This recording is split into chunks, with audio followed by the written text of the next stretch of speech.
ভাই বাস্তবতা হচ্ছে অজি বোলাররা এই উইকেট থেকে যতটুকু সুবিধা পাচ্ছে তার থেকে বেশি সুবিধা বাংলাদেশি ব্যাটাররা ক্রিয়েট করে দিচ্ছে তাদেরকে। মানে এমন জঘন্য ভাবে বাংলাদেশি ব্যাটাররা আউট হয়ে যাচ্ছে, দেখতেও খারাপ লাগতেছে। ভাই আপনি আউট হন, সমস্যা নাই, কিন্তু এইভাবে কেন? মিচেল স্টার্ক, তার উইকেটের সুবিধা লাগে না ভাই।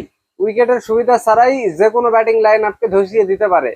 সে যদি একটা ভালো বলে উইকেট পায় তাইলে দুইটা উইকেট পাচ্ছে খারাপ বলে। বাংলাদেশি ব্যাটাররা ইচ্ছে করে আউট হয়ে যাচ্ছে, এরকম লাগতেছে।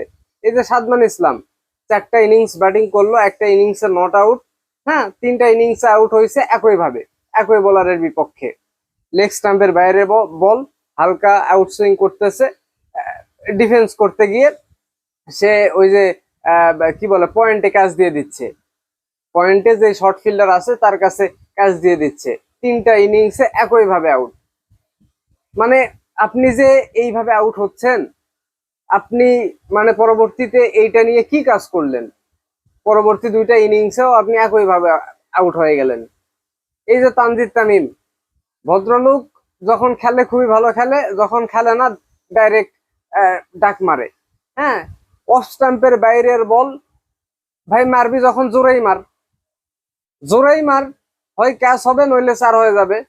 এই যে অফ স্টাম্পের অত বাইরের বল হালকা করে ঠোকা দেওয়া, দিয়ে পয়েন্টে ক্যাচ দেওয়া, টেস্ট ম্যাচে এইরকম আউট দেখলে মন মেজাজ খারাপ হয়ে যায়। ওইটা তো প্রথম ইনিংসে গেল। সেকেন্ড ইনিংসে ভালো ব্যাটিং করতেছিল, 34টা বল খেলে ফেলছে, ভালোই খেলতেছিল। হ্যাঁ, কামিন্স এসে দুইটা মানে গুড লেন্থে বল করে একটা বল মানে বাউন্স করলেন। ভদ্রলোক ব্যাট আগায় দিয়ে একটা ফিল্ডার আছে একদম ওই যে থার্ড ম্যানের দিকে, হ্যাঁ, ওইখানে ক্যাচ দিয়ে দিলেন। ভাই মানে মারবি যখন জোরেই মার, আবারও বলতেছি, জোরে মারলে আর একটু গেলে ওইটা 6 হয়ে যায়। হ্যাঁ, মুমিনুল ইসলাম এত দিন ধরে ক্রিকেট খেলতেছে। হ্যাঁ, প্রথম ইনিংসে তো ওই তানজিদ তামিমের মতোই জঘন্য একটা আউট গেল, সেম আউট। হ্যাঁ, দ্বিতীয় ইনিংসে এসে মিচেল স্টার্কের বলেই আউট। মানে সে ওই বলটা খেলবে না ছাড়বে এটা বুঝতে পারতেছে না। হ্যাঁ, মাঝখান দিয়ে বল, সিদ্ধান্তহীনতায় ভোগে এত এত বছর ক্রিকেট খেলার পরেও। এই হচ্ছে অবস্থা আসলে। এই যে সাদমান ইসলাম ভাই, প্রথম ইনিংস থেকে আমরা দেখতেছি মানে ফ্লিক শটে দুর্বল।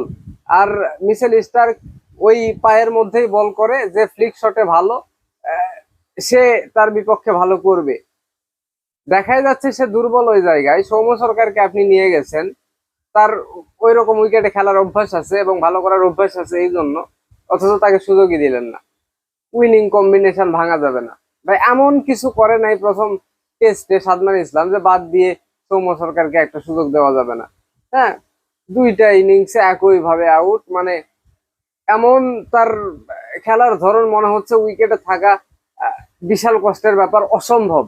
হ্যাঁ, তো ভাই মানে তাও বাংলাদেশ অস্ট্রেলিয়াতে গিয়ে ভালো খেলছে, এতে খুশি ভাই, কিন্তু এই যে ছোট ছোট জিনিসগুলা, এইগুলা বাংলাদেশকে ঠিক করতে হবে।